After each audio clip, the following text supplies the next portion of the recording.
Everybody, Greg Swanson with WarriorMindCoach.com. I wanted to talk a little bit more about the complacent zone and how it works into peak performance. When we start looking at peak performance, many people have different views on it, but I'd like to explain it in relation to this complacent zone. So what I've drawn out here ahead of time is we have this complacent zone, which we've been talking about, and then there are levels of minor mental resistance in each one, which comprise now the total amount of your comfort zone. But the complacent zone, about 70% of the people play or live their lives in this area, the 70%.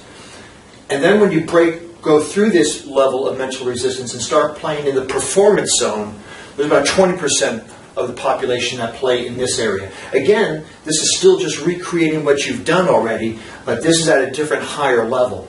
And then when you get to the top part here, this is the high performance zone. This is about 9% of the people operate in there. And this all makes up your comfort zone because, again, if you're going up and down, you're recreating all of this all over again. It's just different levels of creation. The peak performance is when you break through that mental resistance and get to the top of that. And this is that peak performance when about 1% of the people get there. So the question is, how do you get there? Well, we know that everything is energy, and if you talk about energy or motivation, it plays a big role in how you achieve this. So there's a energy continuum, if you will, or an energy inverted U, which looks like this. This is sleep. This could be boredom.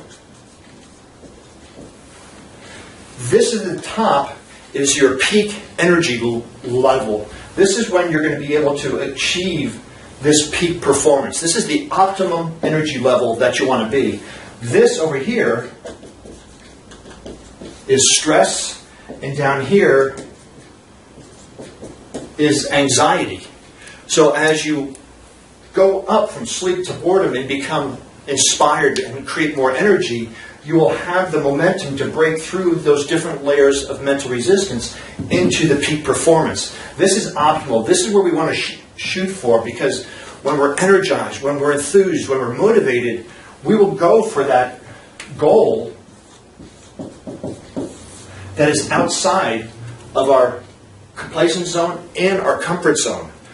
But without this optimum energy level, we're going to be stuck within these zones here. So boredom, and then you can say, yeah, maybe apathetic, I'm okay, a little bit more stressed. But even so, you can see as you can have too little energy or too much energy, and you're still going to reside in this area.